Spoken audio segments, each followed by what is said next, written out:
Senator Bernie Sanders and Democratic consultant James Carville, they're not the best of friends, turns out. So now James Carville calls himself a centrist, but really I think he's far more conservative. And he actually is giving conservative policies positions, or at least covered a conservative policy positions, and is now defending Senator Joe Manchin. So now, during an interview Carville gave with Vox.com, he warned that the Democratic Party, quote, can't be more liberal than Senator Joe Manchin, who we all know is not liberal at all. After the interviewer asked him about the possibility of passing Democratic priorities without Republican support through budget reconciliation, which then, again, does require 50 senators, 51 if you count Kamala Harris as the tiebreaker, but you would have to get Joe Manchin on board. So if you're looking at it from that perspective, well, yeah, I mean, you can't be more liberal than Joe Manchin. Well, then the problem is Joe Manchin. The problem is Joe Manchin. The solution is steamrolling Joe Manchin and getting him to go along with your priorities. That said, let me give you full context of his quote. And this is asked by interviewer Sean Illing. There's a philosophy on the left right now which says that the Democrats should pass everything they possibly can, no matter the cost, and trust that the voters will reward them in the back end. Where do you land on that? Quote, first of all, the Democratic Party can't be more liberal than Senator Joe Manchin. That's the fact. We don't have the votes. Now, if he ended there, okay, fair point. But then he says, but I'll say this. Two of the most consequential political events in recent memory happened on the same day in January. The insurrection at the U.S. Capitol and the Democrats winning those two seats in Georgia. Can't overstate that. Well, okay, but here's the thing. Democrats won those two seats in Georgia as a result of pushing for $2,000 checks, stimulus checks. That was one of the main things that really drove them to victory. They both ran on that. And of course, unfortunately, the Democrats did not deliver on that. And that's going to go into my point later on. But Carville continues. He says, but the Democrats can't fuck it up. Or are you sure about that? Are you sure about that? I mean, never underestimate the Democrats, corporate Democrats' ability to mess it up. Okay, anyway. But he says they have to make the Republicans own that insurrection every day. They have to pound it. They have to call bookers and cable news shows. They have to get people to write op-eds. There will be all kinds of investigations and stories dripping out for God knows how long. And the Democrats should spend every day tying it all to the Republican Party. They can't sit back and wait for it to happen. Just imagine if it was a bunch of non-white people who stormed the Capitol. Imagine how Republicans would exploit that and make every news cycle about how the Democrats are responsible for it. Every political debate would be about that. The Republicans would bludgeon the Democrats with it forever. So whatever you think Republicans would do to us in that scenario, that's exactly what the hell we need to do to them. So, all right. So there is some truth to that. Obviously, Republicans would do that. But the reason that Republicans would do something like that is because Republicans don't have policy. They don't run on policy. They run on white grievance and social issues. And that's basically it. They run on BS. Now, I think that if you would want to win and want to continue winning and continue to have support from the American people, that you would actually do stuff for them, pass good policy. You know, like what Bernie Sanders is trying to do. And what other members, other Democrats are trying to do. They're trying to pass decent policy that will actually help the American people. What Carville says is, no, let's just do politics instead of pushing policy. Well, I'm of the mind of, why don't we do both? Why can't we push policy and while also doing politics? There's enough room to do both. You can walk and chew gum at the same time. But again, James Carville only wants Democrats to do this type of politics. But here's the thing. Why not? If we can't move without Joe Manchin, then why not push Joe Manchin to vote with the rest of the party? He's the odd man out. And sometimes if you count Kyrsten Sinema as well. Those two are the odd people out. when it came to, for example, the $15 minimum wage. Okay, those were the big votes against it. So now let's look at it this way. All right. If Bernie Sanders were acting like Joe Manchin, or if AOC in the House were acting like Joe Manchin, okay, and threatening to shut down, a good bill, a popular bill, because of whatever reason, maybe to add something. In the case of Bernie Sanders and AOC, probably something good that they would try to add to it, okay. But they threatened to hold up another good bill, like Biden's infrastructure, for example.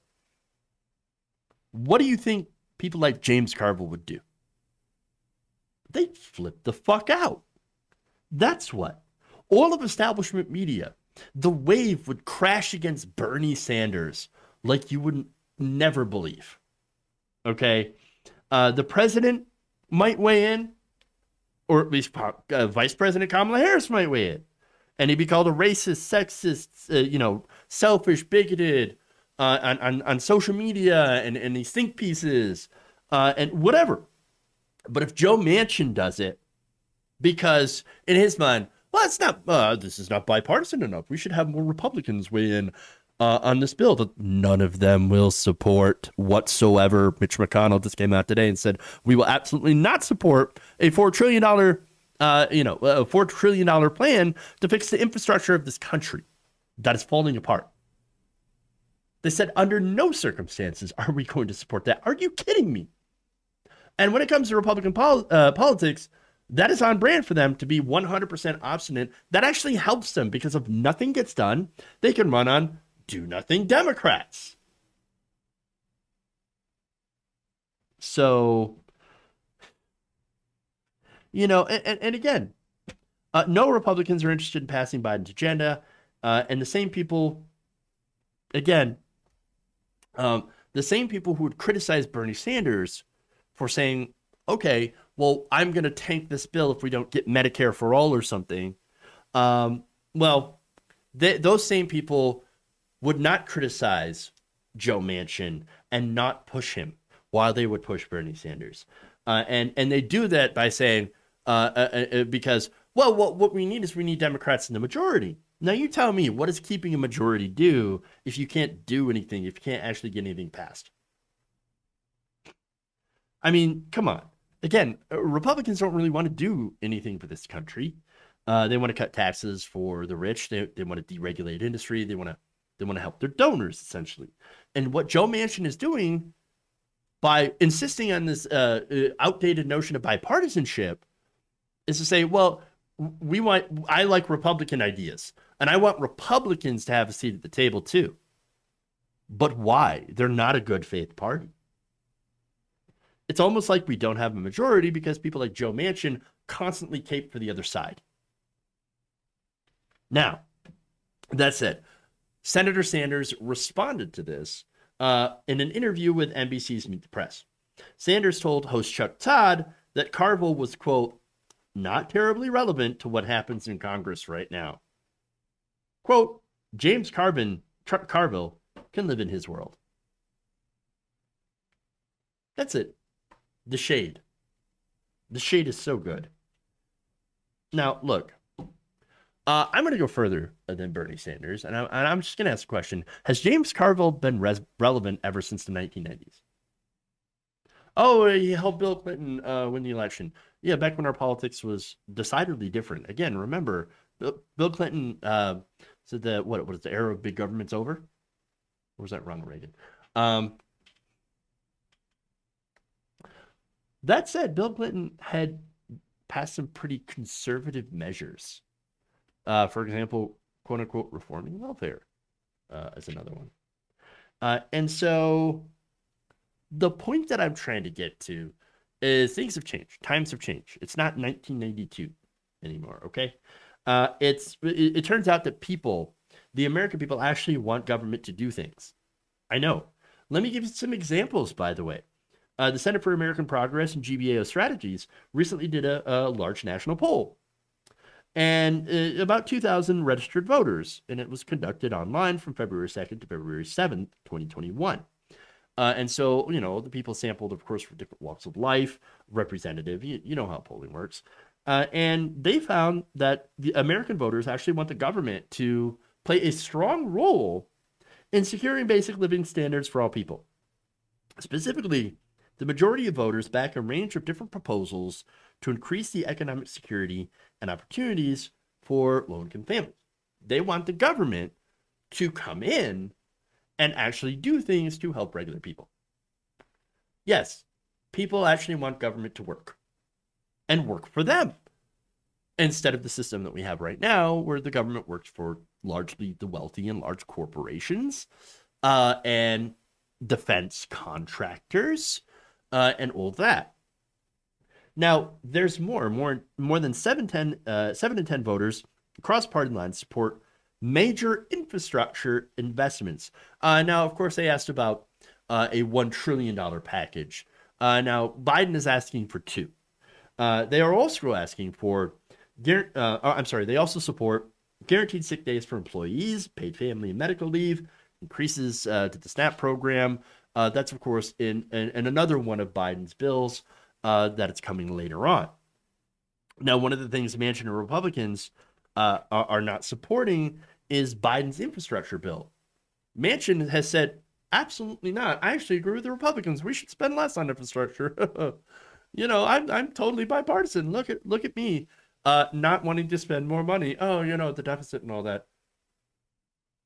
The American Jobs Plan, again, it's a $2 trillion bill to improve infrastructure. It's wildly popular, massively popular. It's got the support of 68% of Americans, according to a Monmouth poll.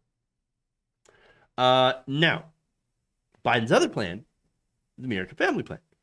Now, that would have focused on expanded childcare, paid leave, universal pre-K, and other priorities, and would cost about $1.5 trillion, according to NBC. And that, again, is pretty popular. In fact, that Monmouth survey asks, Biden is expected to propose a large spending plan to expand access to healthcare, childcare, provide paid leave, and college tuition. In general, would you support it? 64% of respondents said that they would absolutely support it. 34% opposed. And 2% said they didn't know. So overall, these policies are popular with the majority of Americans. Why not fight for them and do stuff for the American people? I mean, Joe Manchin doesn't seem to be interested in doing stuff for the American people. He would rather agree with Republicans. Well, it's because he is a Republican, and yet what political hacks like James Carville want to do, completely leaving Joe Manchin alone and not criticizing him, is they want to focus on January 6th. Now, I understand, I've talked a lot about January 6th on this channel, and I think it's disastrous for democracy. That said, if you only want to talk about January 6th and not actually talk about policy and push good progressive policy, well, then what's the point of winning? I understand the point of doing politics. Again, it's what I do for a living.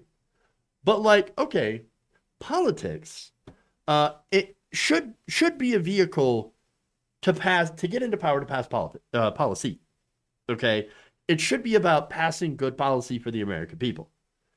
But see, understand that that's not the goal of people like James Carville. Political consultants, I don't know if you know this, political consultants, at least the highly paid ones, end up getting paid whether they win or not. True story. True story. So that means that people like James Carville, who haven't been relevant for decades, can sit there and peddle all the terrible advice that he wants and still get paid very handsomely for it, even when Democrats lose. Look, the overall thing here and why Biden and why the Democrats are failing to rein in Joe Manchin and by refusing to criticize him and push him on his positions, the coronavirus has shown Americans one thing. The government can do stuff. They can do things to help. And it turns out that when you do that, you use the power of government to help people, that they like it. They like getting stuff in return for their tax money. And it turns out that helps people win elections. Who would have thought that if you actually help out the voters The voters will help you out. Weird concept to people like political hacks like James Carville. But as far as doing things for the American people, it's not only the right time to do it, it's also the right thing to do. So let's do it. Let's push Joe Manchin and Kirsten Sinema. And if they won't budge, well, remember that next election so you can replace them. If you enjoyed this video, please give us a like and share with your friends. You can subscribe and help out the channel by becoming a patron. It's patreon.com/Jeff Waldorf, or you can become a channel member as well by hitting the join button below.